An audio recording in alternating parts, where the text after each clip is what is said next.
오늘 말씀 누가복음 1장 26절부터 38절 말씀까지, 누가복음 1장 26절부터 38절 말씀까지 제가 가진 성경으로 신약 성경 86페이지나 87페이지 정도 됩니다. 누가복음 1장 26절부터 38절 말씀까지 찾으신 줄 알고 저와 여러분이 한 절씩 번갈아 가면서 교독하고 마지막 절은 합독하도록 하겠습니다. 제가 먼저 봉독해 올립니다. 여섯째 달에 천사 가브리엘이 하나님의 보내심을 받아 갈릴리 나사렛이란 동네에 가서 다윗의 자손 요셉이라 하는 사람과 약혼한 처녀에게 이르니 그 처녀의 이름은 마리아라. 그에게 들어가 이르되 은혜를 받은 자여 평안할지어다 주께서 너와 함께 하시도다 하니, 처녀가 그 말을 듣고 놀라 이런 인사가 어찌하는가 생각하네. 천사가 이르되 마리아여 무서워하지 말라 내가 하나님께 은혜를 입었느니라. 보라, 내가 잉태하여 아들을 낳으리니 그 이름을 예수라 하라. 그가 큰 자가 되고 지극히 높으신 이의 아들이라 일컬어질 것이요 주 하나님께서 그 조상 다윗의 왕위를 그에게 주시리니 영원히 야곱의 집을 왕으로 다스릴 것이며 그 나라가 무궁하리라. 마리아가 천사에게 말하되 나는 남자를 알지 못하니 어찌 이 일이 있으리이까.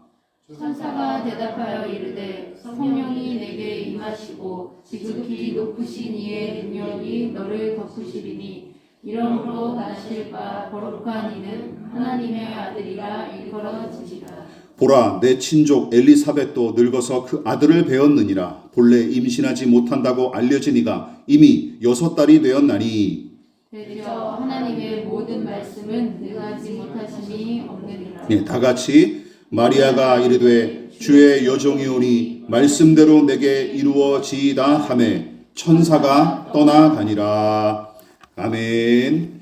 예, 말씀의 제목을 우리 다 같이 한번 읽어보도록 하겠습니다. 자, 시작. 순종하는 자들의 성탄. 예, 순종하는 자들의 성탄이라는 제목으로 대강절 기간 말씀의 은혜를 함께 나누도록 하겠습니다.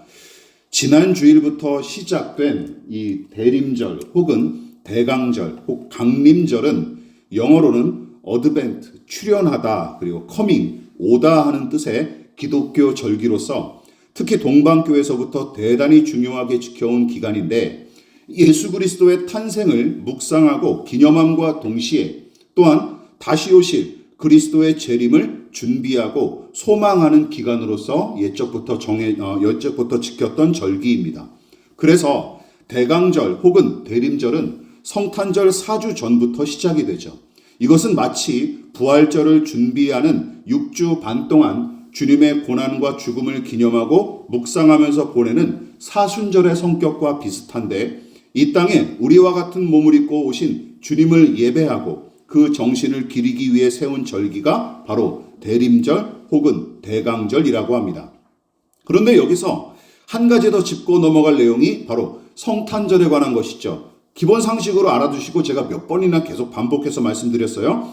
12월 25일 성탄절을 예수께서 태어나신 날로 오해하는 신자들이 많은데, 그날은 정확하게는 예수 그리스도의 탄생을 기념하는 날이고 예수 탄생일이 언제인지는 아무도 알 수가 없습니다. 아시겠죠? 그날이 언제인지는 아무도 알 수가 없습니다. 그뿐만이 아닙니다. 성탄절의 이 더 큰 문제는 상업주의가 번성하던 20세기 초부터 시작되는데, 성탄절이 성탄의 주인공과 그 의미는 쏙 빼버린 채 거대한 소비 문화와 향락의 날로 변질했다는 사실입니다. 따라서 작금의 성탄절은 성경과 바른 전통에 입각한 예수 탄생의 본질과 너무나 거리가 멀어진 게 사실이에요. 이처럼 연말 연시의 분위기에 편승하여 향락과 소비의 추잡한 잔치로 변질한 이 성탄절은 그야말로 사탄의 음흉한 의도와 죄인의 생리가 찰떡궁합이 되어 만든 작품이라고 할 수도 있겠습니다. 물론 하나님께서는 그조차 당신의 선한 뜻을 이루실 재료로 사용하실 테지만 그럼에도 불구하고 2000년 전 첫 성탄의 아름다움과 그 찬란한 영광, 하나님의 아들이 인간의 몸으로 낮아져 오신 이 은혜의 신비, 또한 마음 깊은 곳에서부터 샘솟는 참 기쁨과 거룩한 경배의 중심 등등 이 같은 성탄의 소중한 가치는 요즘 신자들에게조차 따분한 이야깃거리로 전락했습니다. 그렇다고 성탄의 기쁨과 감격을 마냥 억누르고 이 기간을 장례식처럼 치르자는 이야기는 아니지만 그리스도인이라면 이 변질한 성탄의 분위기에 마냥 편승해서는 안 된다는 것이죠. 자, 그렇다면 예수께서 죄인을 구원하시려고 이 땅에 오신 이 성탄절기 또한 대림절을 우리는 어떻게 보내야 할까요? 다행히 첫 성탄을 맞이했던 사람들의 이야기가 마태복음과 누가복음에 기록됐고 그 이야기들은 대림절 기간과 성탄절을 맞이하는 우리 믿음의 사람들에게 좋은 본보기를 제공합니다. 그래서 오늘은 누가복음의 이야기를 통해서 그 내용을 함께 살펴보고 교훈을 누리기로 하십시다.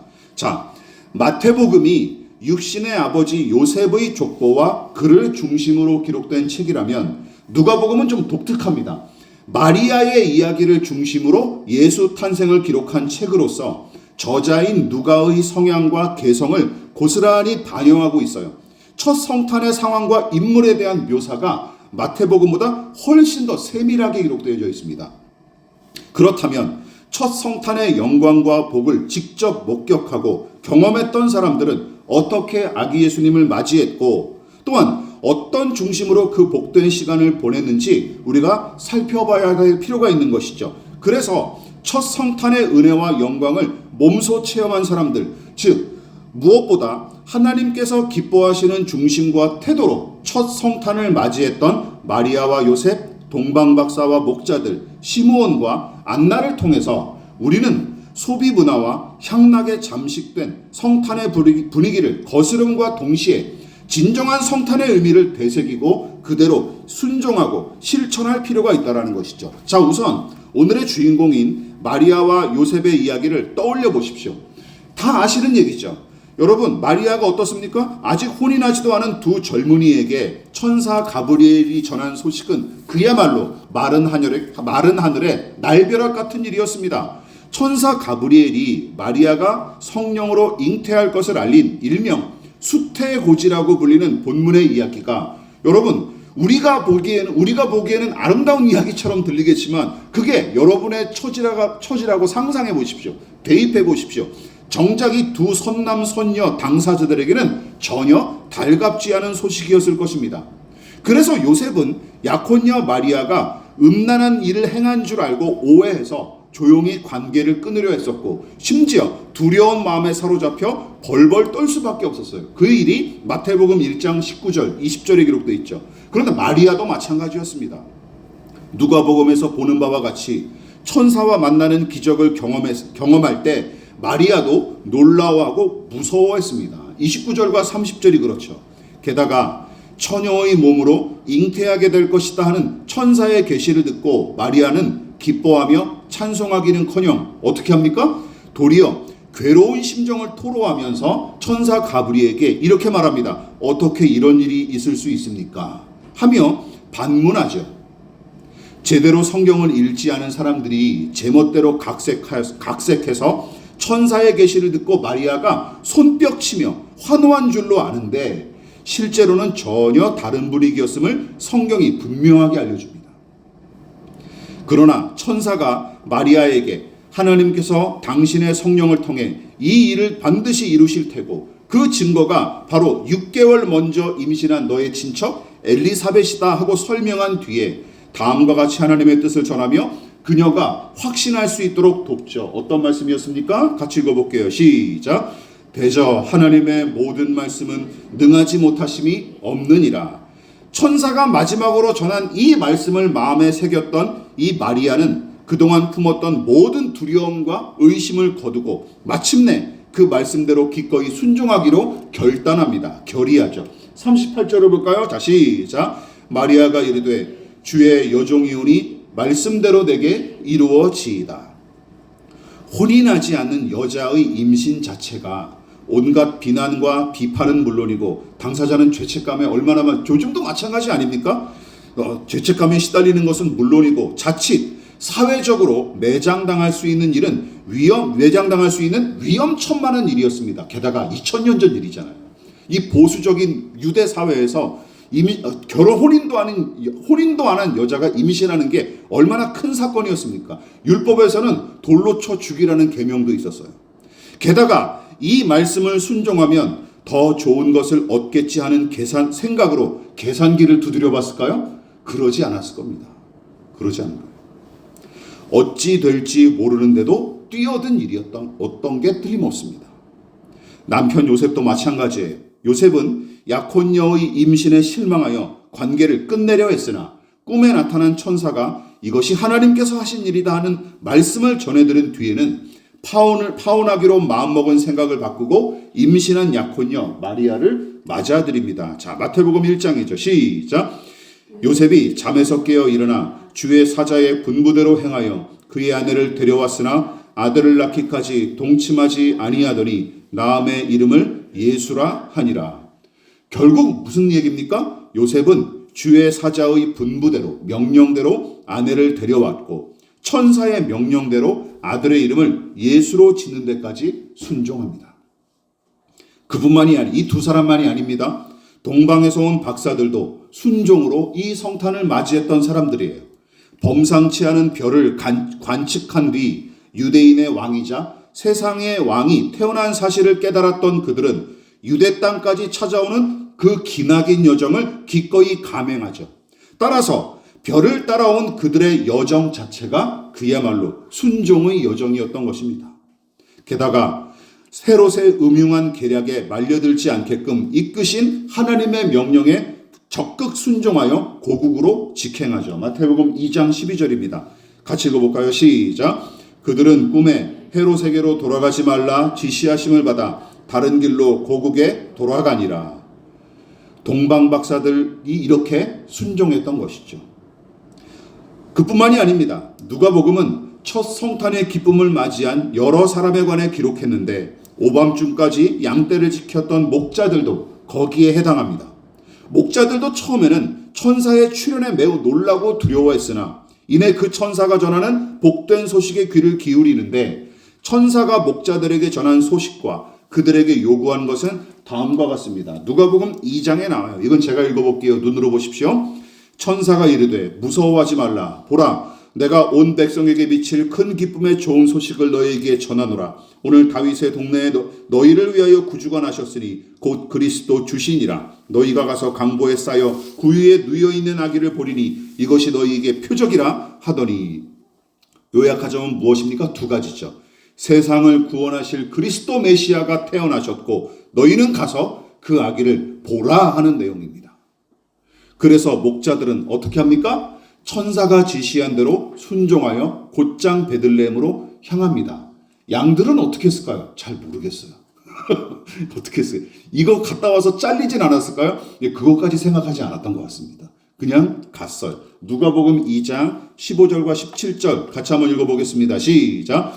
천사들이 떠나 하늘로 올라가니 목자가 서로 말하되 이제 베들레헴으로 가서 주께서 우리에게 알리신 바 이 이루어진 일을 보자 하고 빨리 가서 마리아와 요셉과 구유에 누인 아기를 찾아서 보고 천사가 자기들에게 이 아기에 대하여 말한 것을 전하니 여기에 그들의 어떤 주저함이나 머뭇거림 같은 것이 기록되지 않았습니다. 오히려 뭐라 그래요? 빨리 가서 천사가 전한 이 기쁜 소식을 마리아와 요셉에게 빠짐없이 전하고 순종했다라고 기록하고 있습니다.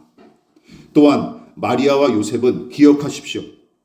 율법이 정한 규칙대로 8일째 되는 날 이 아기에게 정결 예식을 치르기 위해 성전에 나아갔는데 거기서 누구를 만납니까? 경건한 시므온과 여선지자 안나를 만나서 누가복음 2장 25절과 38절을 보니까 이 두 사람을 통해서 이 아기가 그리스도 메시아다라는 사실을 재차 확인받게 됩니다. 여러분, 그러니까 요셉과 마리아는 천사가 전해준 특별한 계시에만 순종했을 때뿐만 아니라 기록된 율법의 말씀에 순종했고, 그리고 하나님은 율법에 순종했을 때도 똑같이 신비의 은혜를 베풀어 주셨습니다. 믿으십니까?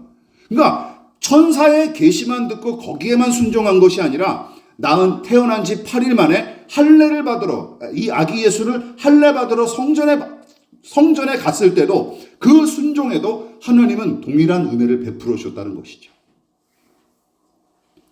따라서 신비한 일만 일어나기를 기대하고 그런 일이 일어나야만 순종하겠다며 떠벌리는 그리스도인들은 반성해야 마땅합니다. 반성해야 해요. 그런데 여기서 주제는 이게 아니죠. 여기서 독특한 사명을 받은 시므온이라고 하는 이 늙은 사람도 빼놓을 수 없는 인물이죠. 누가복음 2장 26절은 그에 대해서 이렇게 얘기하고 있습니다. 자, 시작. 그가 주의 그리스도를 보기 전에는 죽지 아니하리라 하는 성령의 지시를 받았더니, 누가복음은 시므온이 의롭고 경건하며 항상 성령님과 동행한 하나님의 사람으로 평가했어요. 누가복음 2장 25절입니다. 그런데 그가 아주 오래전에 그리스도를 보기 전에는 죽지 않을 것이라는 성령의 지시를 받았다고 했는데, 여러분, 시므온은 평생 그 한 가지 명령만 붙들고 기다렸던 거예요. 성전에서 기도하며 기다렸던 거예요. 평생 이 한 가지 명령만 붙들고 말이죠. 내가 죽기 전에 그리스도 오실 그리스도를 보게 될 텐데 그것이 너의 영광이자 사명이다 라고 하신 것이죠. 성령의 지시를 듣고 일평생을 온전히 바쳐 순종한 시므온은 마침내 하나님의 아들이자 구세주로 오신 예수를 직접 뵙는 영광과 함께 또한 끝까지 사명을 완수한 다음에는 온전한 평화와 안식을 누렸을 것입니다. 자, 보십시오.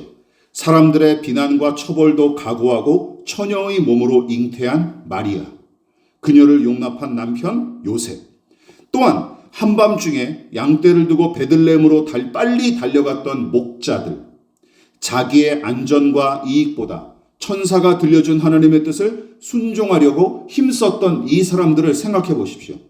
그뿐만이 아닙니다. 동방에서 온 박사들은 머나먼 여정을 마다치 않고 왕의 별을 따라오는 수고를 마다치 않았으며, 시므온은 한 가지 명령을 붙들고 기나긴 시간을 인내하며 평생 순종했습니다. 또한 이들은 신기한 기적과 이적을 통해 주셨던 말씀이든 아니면 모세의 율법에 기록된 말씀이든 상관없이 자신이 듣고 받은 말씀대로 순종했던 사람들이죠. 이처럼 하나님의 능력과 은혜를 의지하는 믿음의 사람들은 말씀의 명령 앞에 기꺼이 무릎을 꿇었던 사람들이었던 것입니다. 또한 그들은 자신의 처지와 시간과 거리를 따지지 않고 자신의 위치에서 힘써 순종했던 사람이에요. 자기가 할 수 있는 최선을 다해서 하나님의 명령에 순종했던 사람들입니다. 그래서 첫 번째 성탄절은 순종하는 사람들에게 임했습니다. 믿으십니까? 첫 번째 성탄절은 순종하는 사람들의 성탄절이었어요. 그러나 반대편의 사람들을 한번 생각해 보십시다. 마태복음과 누가복음에 기록되어 있는 헤롯 왕과 종교 지도자들 그리고 나머지 유대인들을 생각해 보십시오.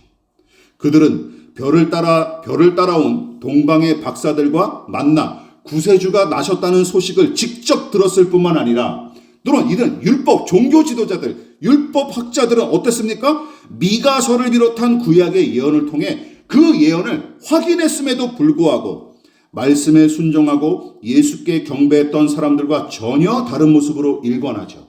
생각해 보십시오. 헤롯 왕과 종교 지도자들 그리고 나머지 유대인들이야말로 더더욱 하나님의 뜻에 순종할 작자들 아닙니까? 그렇지 않습니까? 율법을 가지고 있는 사람들 있잖아요. 하나님의 선택받은 백성들이라면서요. 그런데 정작 이들은 순종하지 않습니다. 게다가 그들은 스스로 왕 노릇하려는 죄인의 추잡함을 감추지 않고 그리스도로 오신 예수마저 죽이고자 잔인하게 아이들의 피까지 흘리죠. 마태복음 2장 16절 그 끔찍한 비극을 마태가 이렇게 상세하게 기록했습니다. 자, 시작. 이에 헤롯이 박사들에게 속은 줄 알고 심히 노하여 사람을 보내어 베들레헴과 그 모든 지경 안에 있는 산의 아이를 박사들에게 자세히 알아본 그때를 기준하여 2살부터 그 아래로 다 죽이니. 물론 요즘 신학자들이 연구한 바에 의해서 어떤 사람들은 친생아들이 그렇게 많지는 않았을 것이다 라고 얘기하지만, 많지 않았다 그래서 죄가 줄어듭니까? 말도 안 되는 것이죠. 말도 안 되는. 그러니까 이놈들은 구원하실 그리스도를 기다린다 하고 입으로는 떠들어대긴 했지만 정작은 하나님의 아들까지 죽이려고 영아 학살이란 잔인무도한 짓도 서슴지 않았던 거예요. 불신앙에 빠져 불순종하는 자들이 첫 성탄에 저지른 일을 보십시오. 경배할 하나님의 아들을 없애버리고 스스로 왕노릇하기 위해 발버둥 쳤을 뿐입니다. 생각해 보십시오. 겉보기에는 소박하고 볼품없어 보이는 이 첫 성탄이었지만 순종하는 사람들 덕분에 경건하고 아름다운 구원과 생명과 기쁨의 잔치가 될 수 있었어요. 이처럼 이 부분을 기억하십시다. 하나님은 자신의 힘과 뜻을 다하여 말씀에 순종하는 사람들을 성탄의 영광을 나타내는 통로로 사용하셨던 것입니다. 그러나 헤롯과 종교 지도자들과 유대인들에게 첫 성탄은 무엇입니까? 제 이익을 위해 아이들마저 학살하는 죄인의 잔인함은 물론이고 하나님을 대적하는 죄인의 교만함을 방증하는 사건에 불과했던 거예요. 그리고 지난주에 일어났던 쿠데타도 마찬가지죠. 극우 세력이라고 하는 놈들의 정체가 무엇인지 저는 하나님의 섭리의 수레바퀴가 이렇게 완연하게 이놈들의 정체를 만천하에 폭로한 사건이라고 저는 믿습니다. 그래서 저는 확신합니다. 대한민국이 이 사건을 계기로 더 좋아질 거로 저는 확신합니다.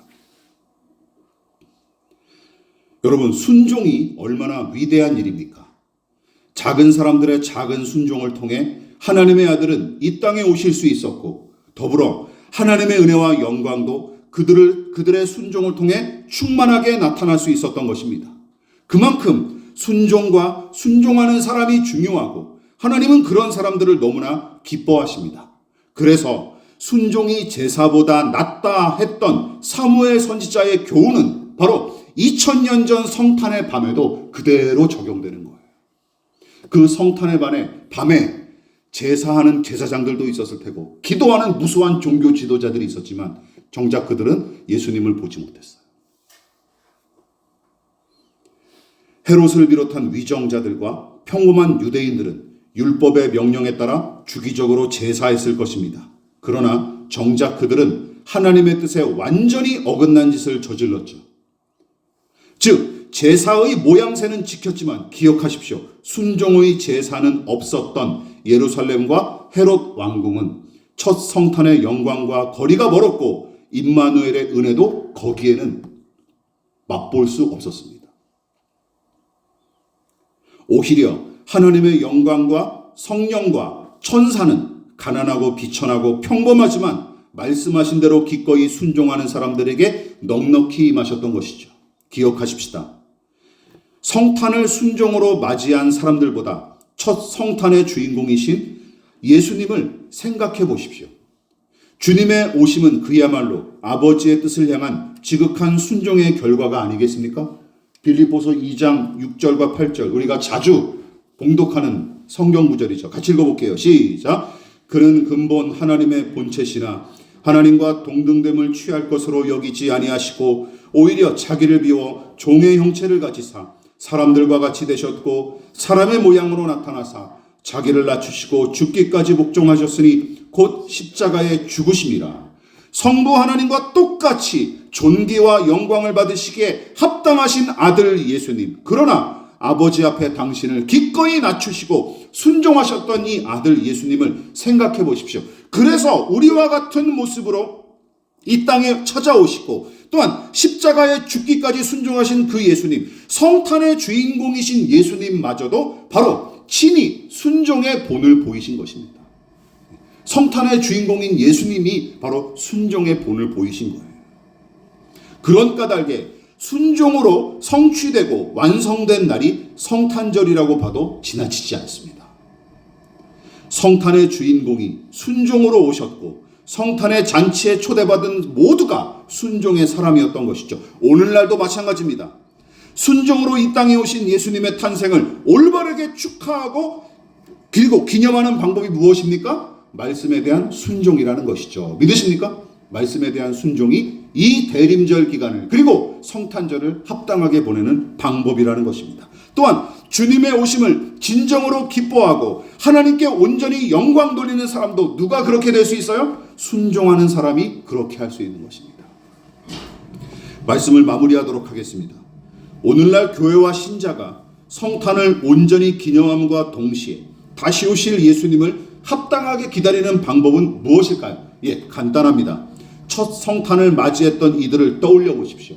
그러나 헤롯과 종교 지도자들과 나머지 유대인들이 환생한 것처럼 자기의 만족과 유익을 도모하려고 타인을 정욕과 이익의 도구로 이용하는 성탄, 내 만족과 이익만 앞세우고 그것을 위해 어떤 짓이라도 서슴지 않는 성탄, 스스로 세상의 주인이 된 것처럼 행세하면서 멋대로 행하는 성탄, 그런 성탄은 그저 죄와 정욕의 잔치상에 불과합니다.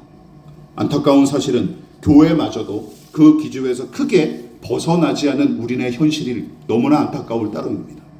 그러므로 우리는 기억하십시다.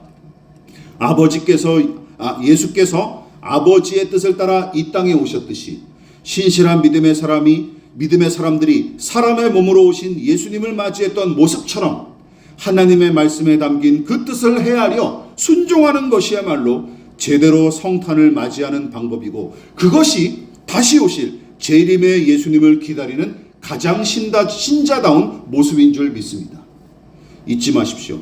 진정한 성탄은 순종하는 자들의 것입니다. 믿으십니까? 순종하는 자들의 것. 헤롯 왕궁처럼 화려한 곳이 아니라, 그러므로 아기 예수 나신 구유를 찾아가십시다. 더 낮은 곳, 더 가난한 사람이 누구인가, 더 힘들어하는 사람이 누구인가를 생각하는 기간이 대림절 그리고 성탄절이 되어야 된다는 것이죠. 음란과 태폐가 판치는 여관이 아니라 놓일 자리가 없어 짐승의 우리에 계신 주님을 만나 뵈려고 순종하는 저와 여러분 되시기를 주님의 이름으로 부탁을 드리겠습니다. 또한 내 자유와 권리를 주장하면서 이기적으로 남을 짓밟는 자리를 용감히 떠나 그리스도를 잉태한 큰 부담을 짊어졌던 마리아와 요셉처럼 다른 누군가의 유익을 위해 기꺼이 그 짐을 함께 짊어지는 순종의 사람들이 다 될 수 있기를 주님의 이름으로 부탁을 드리겠습니다. 그러므로 너희는 이렇게 기도하라.